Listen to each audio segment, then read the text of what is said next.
자,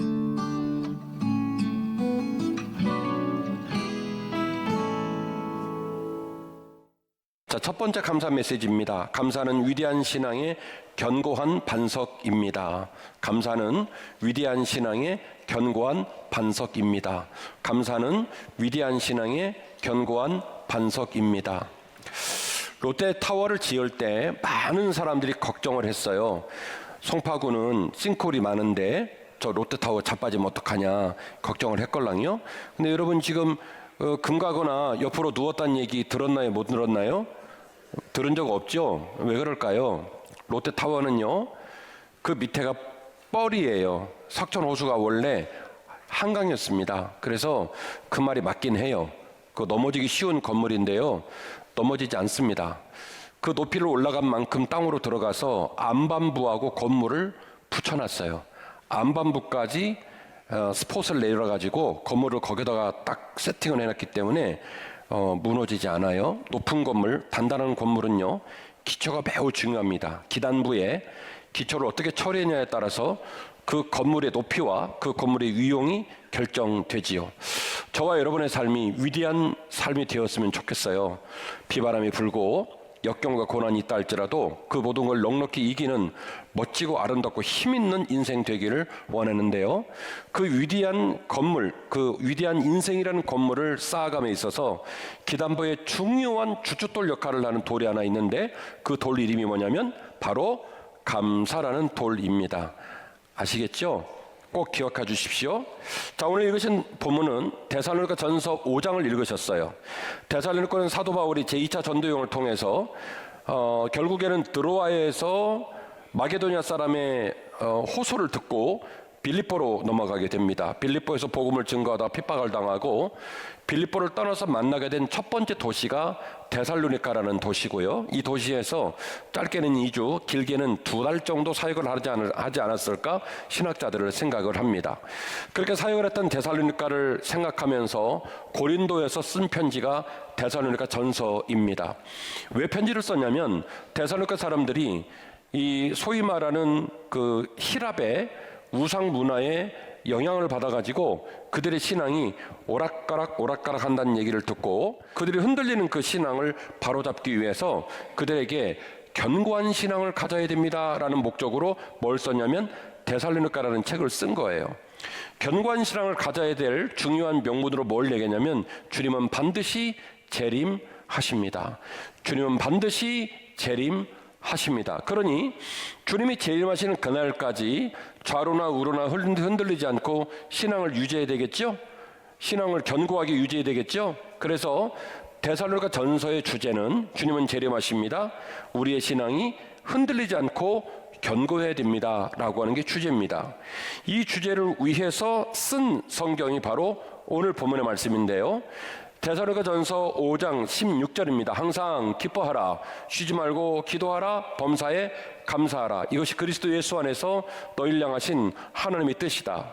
여러분 성경을 보시면요, 빠르게 이어지고 있는 성경의 말씀들을 보시면 그 성경의 진의를 쉽게 파악하기 어려운 본문들이 많아요. 그래서 성경을 연구하는 연구자들이 필요하고 성경을 깊이 있게 캐내어서 설교해주는 설교자가 꼭 필요한 거예요. 성경은 쉬운 책은 아닙니다.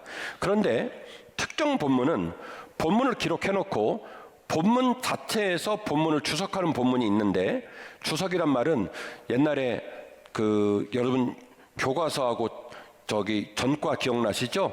전과의 교과서를 설명해주고 문제 넣어주고 문제 답도 줘가지고 전과를 가진 자는 수를 맞고 전과를 갖지 않은 자는 가를 맞는 그 위대한 책 전과 말입니다. 여기만 알아들어서 고맙습니다. 여기는 전과 본 적 없지요? 표준 전과, 동화 전과 기억 안 나죠? 자, 그러니까 오늘 본문은 같은 본문 안에 교과서도 있고 전과도 있고 이런 거예요. 항상 기뻐하라, 쉬지 말고 기도하라, 범사에 감사하라는 본문은 말하자면 교과서 역할이고요. 그 뒤에 이것이 그리스도 예수 안에서 너희를 향하신 하나님의 뜻이다라는 말은 전과 생각하시면 돼요. 항상 기뻐하라, 쉬지 말고 기도하라, 범사에 감사하라. 이걸 말한 이유는 사도 바울이 말한 것도 아니고 바울 공동체가 말한 것도 아니고 너희들이 이 얘기를 듣고 반드시 실천하고 반드시 위중하게 이 본문을 받아들여야 될 이유는 뭐냐면 이것이 그리스도 예수 안에서 너희를 향하신 누구의 뜻이요? 하나님의 뜻이기 때문에, 하나님의 뜻이기 때문에 꼭 그리 하라는 거예요. 성령을 소멸하지 말며 예언을 멸시하지 말고 범사에 아래 좋은 것을 취하고 악은 어떤 모양이라도 버리라. 평강의 하나님이 친히 너희를 거룩하게 하시고 또 너희의 온 영과 혼과 몸이 우리 주 예수 그리스도께서 강림하실 때에 흠없이 보존되기를 원하노라. 하나님 아버지의 평강과 거룩하게 하심이 너희들이 믿음을 지키고 흔들리지 않고 무너지지 않고 예수님 재림하시는 그날까지 너희들의 믿음이 온전히 보존되기를 원하노라. 이것이 거룩하신 하나님의 뜻이다. 이게 바로 주석이에요. 너희들의 모든 신앙이 남자나 여자나 노인이나 어린아이 할 것 없이 모든 신앙이 예수 그리스도 오실 때까지 흠없이 보존될 수 있는 가장 중요한 지혜, 가장 중요한 주춧돌이 있는데 항상 기뻐하고 쉬지 말고 기도하고 범사에 감사하라는 거예요. 자, 본문을 좀 들어가 보겠습니다. 동사가 세 가지예요. 기뻐하라, 기도하라, 감사하라. 같아요?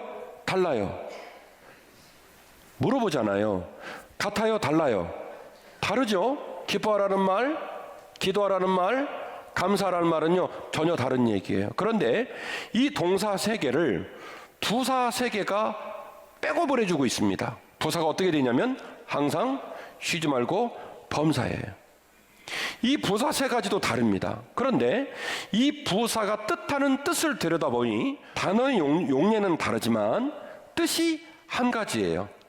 항상 쉬지 말고 범사해, 이 뜻이 한 가지예요. 그러니까 다시 말씀드리면 이 세 가지의 동사는 따로따로 취할 일이 아니라 어떻게 해요?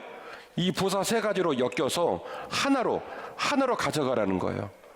기뻐하고 기도하고 감사하고. 여러분 볼게요. 감사하는 일이 쉬워요? 어려워요? 묻잖아요. 감사한 일이 쉬워요? 어려워요? 왜 어려워요? 어려워요. 자, 보세요. 그런데 남은 나를 바라보면서 저 사람 감사했으면 좋겠다 이런 생각을 자주 해요? 자주 해요? 자주 해요. 근데 누가 문제냐면 본인이 문제예요. 남들은 그 사람이 객관적인 수치와 스토리 가운데서 얼마든지 감사할 일이 많구나라는 걸 금방 눈치채는데 누구는 그걸 모르냐면 본인은 몰라요. 계속 얘기해 볼까요? 우리한테 9가지의 감사할 일이 있습니다. 우리한테 9가지 기뻐할 일이 있습니다. 우리에게 9가지 하나님께서 주신 복과 은혜가 있습니다. 그런데 한 가지가 태클을 걸어요. 몸이 아파요. 자식이 속을 썩여요. 직장에 난관과 어려움이 있어요. 그건 한 가지거든요. 그리고 그 한 가지의 고통과 고난과 역경은 나만 있는 게 아니라 최권사님, 이집사님도 있었거든요. 다른 사람이 다 했던 숙제거든요. 근데 그 숙제가 나를 힘들게 해요. 참 가슴 아픈 일이에요. 한 가지가 힘이 들고 2가지가 어려운데 우리는 8가지, 9가지 채우시고 돌보시고 만족해 하시는 것을 감사하지 않습니다. 한 가지가 힘들기 때문에 지금 내 마음을 거스리고 지금 내 삶을 어렵게 하는 그 사건 때문에 우리는 감사하지를 못해요. 생각만 하면 불안하고 불행하고 잠이 안 오고 지금 나를 억누르는 그 숙제 때문에 눌려가지고 감사할 수가 없어요. 저하고 여러분은 크리스찬입니다. 예수 그리스도의 사람이에요. 그분을 섬기고 매주일 예배를 드립니다. 여러분 생각해 보십시오. 우리 인생을 살아가는 인생의 법 중에 누가 살면서 삶의 의미를 제고하고 삶의 방향성을 다시 한번 점검하는 시스템 가운데 훈련받는 사람이 어디 있어요? 막 살죠. 고등학교를 졸업하고 대학교를 졸업하고 난 이후로는요, 누구한테도 인생의 훈수를 받거나 지도를 받지 않아요. 그냥 살아요. 그래서 그분들은 우리가 감사를 해야 될지 말아야 될지, 우리 인생의 목적이 무엇인지 이거 고민 없이 막 삽니다. 근데 우리는 달라요. 매주일 말씀을 들어요. 매주일 십자가 앞에, 하나님 말씀 앞에, 거울 앞에 나를 비춰봐요. 눈곱은 끼지 않았는지, 머리는 까치집을 짓지 않았는지, 내 눈빛, 내 마음은 온전한지 생각해보면서 삶의 의미를 생각하는 게 기독교인의 삶입니다. 지난 반년의 삶을 지나고 벌써 여름 한복판에 와 있습니다. 송구여신 예배를 드리면서 2025년은 나이가 어떤 한 해가 될까 고민하는 중에 결혼하는 사람도 있고, 아기를 낳은 사람도 있고, 직장을 새로 가는 사람도 있고, 그리고 하던 사업을 접은 사람도 있고, 멀쩡하게 건강하게 지내다가 병원에 가신 분도 계세요. 우리 성도가 저에게 공식적으로 목사님, 교회적으로 저를 위해 기도해 줬으면 좋겠습니다 라고 말씀하시기 전에는 제가 강대상에서 성도들의 프라이버시를 여러분에게 노출하지 않아요. 근데 지금 이 순간에도 너무나 많은 성도가 암과 싸우고 있습니다. 어떤 분은 항암 치료를 하고 어떤 분은 수술을 받고 그러고 있습니다. 저는 그분들을 생각할 때마다 웁니다. 당신 암입니다. 수술합시다. 이 말을 의사에게 듣는 순간 우리는요, 하늘하고 땅하고 딱 붙어버려요. 그 사람은요, 죽기 살기로 자기 목숨을 살리는 것에만 집중해야 될 사람이 된 거예요. 차가 무슨 소용이고, 자식이 무슨 소용이고, 직장이 무슨 소용입니까? 공감하시겠습니까? 하나의 문제가 우리 발목을 잡으면요, 나머지 아무것도 아니에요. 그런데 그 건강을 빼앗기고 그 건강 때문에 슬퍼하는 분은 온 가족이 무탈한 모습으로 식탁에 앉아 하다못해 신라면에 김치를 하나 먹어도 별일 없다는 안전한 이야기를 듣고 복되게 한 끼 식사하는 게 그렇게 부러운데, 우리는 그 부러운 식사를 하며 뭐 하지 않아요? 감사하지 않아요. 항상 기뻐하라, 쉬지 말고 기도하라, 범사에 감사란 말은 그래서 한꺼번에 세트로 받아야 할 말씀이에요. 감사하시기를 주의 이름으로 축원합니다. 그런데 감사하고 싶은데, 하나님 주신 은혜가 큰데, 하나님이 주신 그 모든 부어주신 은혜, 끌어주시는 은혜가 너무 큰데, 나를 누르는 큰 난관을 만나면 그 난관 하나 때문에, 그 시험 하나 때문에 어쩔 수 없이 우리가 연약한 인간인지라 감사를 못하는 거예요. 그럼 그때 뭐 하셔야 돼요? 기도. 그때 뭐 하셔야 돼요? 기도하셔야 돼요. 하나님, 앞만 봐도 하나님이 9개 주셨고, 돌아서서 생각해봐도 하나님이 8개 채우셨는데, 아시다시피 제가 지금 너무너무 아픕니다. 아시다시피 제가 자식 때문에 너무너무 힘듭니다. 아시다시피 제가 직장과 사업장에서 지금 위태합니다. 하나님, 그래서 부족한 제가 감사를 못해요. 그러니 하나님 저 좀 도와주세요.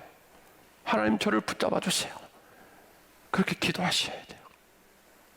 그랬는데 그 풀릴 것 같지 않은 문제가 풀어졌네요.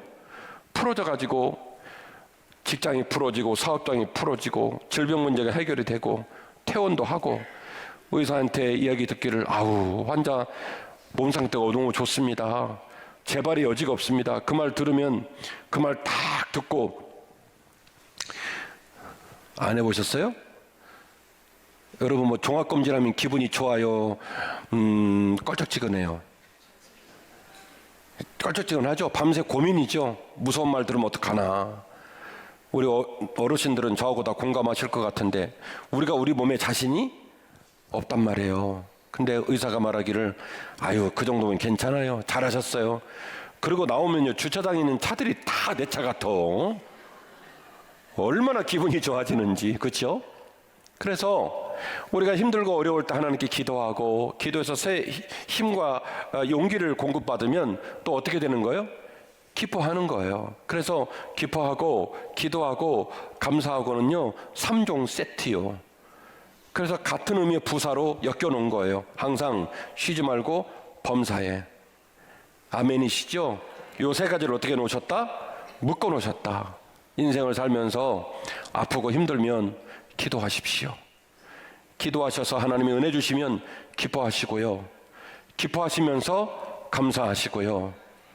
기도하시다가 또 하나님이 기뻐할 만한 은혜를 주시면 하나님께 감사하시고요. 그래서 앞으로 갔다 뒤로 갔다 돌려서 갔다 계속 기뻐하시고 기도하시고 감사하시기를 주의 이름으로 축원합니다. 아멘이시죠? 한 사람의 신자가 성공적인 신앙생활을 잘 유지할 수 있는 비결 어디에 있다? 감사. 기단부에 있는 감사라는 귀한 그 기초석 돌 위에 있다. 그리고 우리의 신앙생활, 우리의 신앙생활이 주 안에서 그렇게 온전히 세워질 수 있기를 원하시는 누구의 뜻? 살아계신 하나님의 뜻이 어디에 있다? 감사에 있다. 그러니까 하나님의 명령이기도 하고 우리들의 신앙이 주 예수 그리스도 오실 때까지 온전히 흔들리지 않고 완주하기 위해서 우리는 뭐 해야 된다?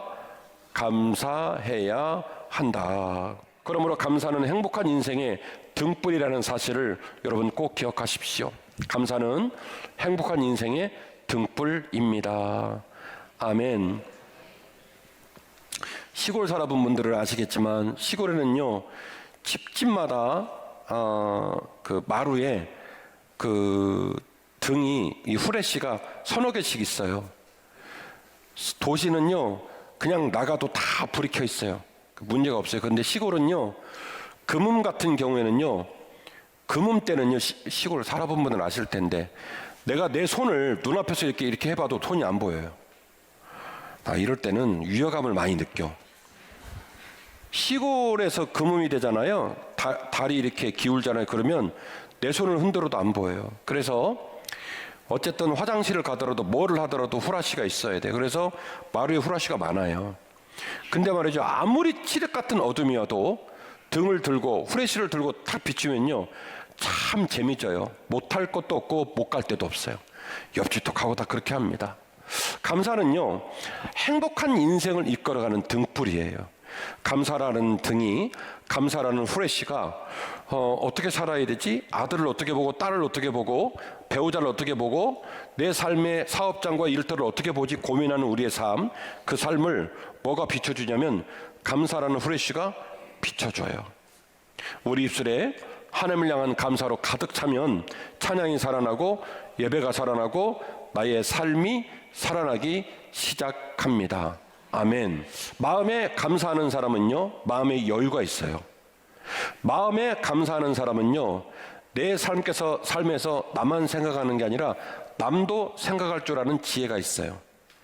남하고 나를 비교해서 볼 수 있으니까 뭘 하냐면 감사를 하는 거죠.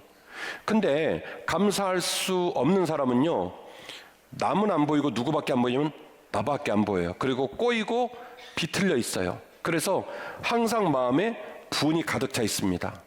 쌈딱. 여러분 주변에 있어요 없어요? 쌈딱. 한빛교회는 없어요? 태국 방콕 한인교회는 많더라고. 감사하지 않는 심령은요 이게 문제가 뭐냐면 감사를 하느냐 안 하느냐는 단순한 문제가 아니에요. 감사를 안 하지 않습니까? 그러면요 자기도 망가지고 남도 망가져요. 감사는 선택 메뉴가 아니에요. 감사는 종교 지도자랍시고 목사가 강대상에서 설교하는 용도로 쓰는 단어가 아니에요. 감사는 명령입니다. 감사하라. 감사하지 않는 사람은 자기도 불행하고 남도 불행하게 합니다. 이거 어거지로라도 감사를 하셔야 돼요. 감사를 하셔야 내가 비로소 나를 제대로 볼 수 있고 남도 제대로 볼 수가 있습니다. 사람들이 무슨 말을 하면 그 모든 말이 여러분 마음에 흡족해요? 흡족 않을 때가 더 많아요. 흡족하지 않을 때가 훨씬 더 많아요. 저 사람은 왜 저런 말투를 쓸까? 저 사람은 왜 이런 상황에 저렇게 표현을 할까? 그런데 내 삶이 감사로 가득 찬 사람은 그 삶의 여유를 가지고 그렇게 말하는 사람들을 내 곁에 둬요. 기다려줘요. 이쁘게 말하는 그날까지. 그리고 그런 여유를 갖고 그렇게 감사하는 마음을 갖기 때문에 다른 사람도 나를 용납하고 다른 사람도 나를 기다려주니까 더불어 살아가는 삶이 살만하더라는 거예요. 그런데 감사하지 않으면 쌈딱이 됩니다. 모든 게 꼬이고 비틀려서 눈만 뜨면 박 터지게 싸웁니다. 그래서 감사는 선택사항이 아니라는 거예요. 감사하는 사람만이 하나님을 찬양할 수 있고, 감사하는 사람이 온전히 예배할 수 있고, 감사하는 사람이 그때부터 말씀이 귀에 들어오기 시작합니다. 여러분, 감사는 대상이 있어야 돼요. 맞지요? 감사합니다는 뭐예요? 대상이 있어야 혹시 여러분한테 김진호 감사합니다 이러세요? 뭐 독특한 분도 있으실지 모르겠습니다만은, 우리가 보통 감사합니다라는 말은 내 삶 가운데 내게 은혜를 주고 용기를 주고 내 삶을 북돋아주는 누군가에게 고마움을 표할 때 무슨 표현을 써요? 감사합니다 이 표현을 쓰잖아요. 감사는 대상이 있어야 돼요. 하나님 아버지께서 나를 지키시고 나를 돌보시고 지금 역경과 고난 속에 힘들어하는데 이 고난의 강을 건너 하나님께 영광 돌릴 수 있도록 할 것이라는 기대를 가진 사람은 말씀을 들을 때마다 그 말씀이 귀에 들어오고 감사할 수 있는 여유가 생겨요. 말씀이 믿어지기 시작하고 하나님과 동행하고 싶은 열망이 생긴단 말입니다. 역대상 16장 34절, 여호와께 감사하라. 그는 선하시며 그 인자하심이 영원함이로다. 형제들아 자매들아 여호와께 감사하자. 하나님은 항상 내 앞에서 선한 분이셨다. 그분은 인자하심이 영원하시다. 우리 성도들이 저한테 많이 하는 소리가 목사님 참 섬세하세요. 맞아요. 저는 머리통이 커서 그런지 잠깐만 봐도 모든 상황을 머릿속에 그대로 간직하는 은사를 갖고 있어요. 섬세한 편인데요, 하나님은 저보다 1000배는 섬세해요. 10,000배는 섬세해요. 하나님께서는 선하시고 그 인자심이 영원하시사 저와 여러분의 삶 가운데 섬세한 그분의 손길을 놓치지 않는 분이심을 믿으시기를 바랍니다. 다윗은 말합니다. 여호와께 감사하자. 그는 선하시며 그의 인자하심이 영원하심이로다. 시편 23편입니다. 여호와는 나의 목자시니 내게 부족함이 없으리로다. 그가 나를 푸른 불밭에 누이시며 쉴 만한 물가로 인도하시는도다. 제가 이전에 설교 통해 여러 번 말씀을 드렸습니다마는 이 말은 역설적으로 뭘 의미하냐면 지금 내가 서 있는 땅이 풀밭이다, 벌판이다. 벌판이라는 소리예요. 지금 내가 서 있는 땅이 광야다, 시냇가다. 광야라는 소리예요. 그러나 나는 부족함이 없을 줄 믿는다. 왜냐하면 여호와께서 나를 언젠가 다시 풀밭으로 쉴 만한 물가로 인도하실 줄 믿기에. 여호와는 나에게 부족함이 없으신 분이십니다. 다윗은 항상 여호와를 감사합니다. 저와 여러분이 여호와를 감사하는 삶으로 가득가득 채우시기를 주의 이름으로 축원합니다. 감사는요, 자존심을 버리거나 자기를 포기하라는 그런 일방적 주문이 아니에요.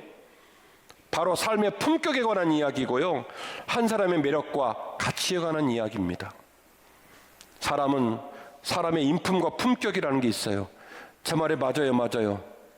음식만 등급이 있습니까? 미슐랭 5스타 음식만 등급이 있어요? 사람도 다 등급이 있어요. 이른바 품격. 그 사람의 인품의 무게가 달라요. 그 사람의 매력, 그 사람의 삶의 가치가 다 달라요. 이왕이면 저와 여러분의 삶이 많은 사람들에게 고결한 품격으로 평가받는 삶이 되기를 소원합니다. 저와 여러분의 삶이 매력적이고 가치 있는 사람인데요, 모든 사람이 나를 볼 때마다 위로를 받고 용기를 얻는 그런 멋진 삶을 사시기를 주의 이름으로 축원합니다. 그러려면 어디다가 주춧돌을 놔야 돼요? 뭐라는 주춧돌을 놔야 돼요? 감사라는 주춧돌을 놔야 돼요. 그래야 아름다운 인생의 집을 지을 수가 있다는 거예요. 사랑하는 한빛가족 여러분, 감사는 명령입니다.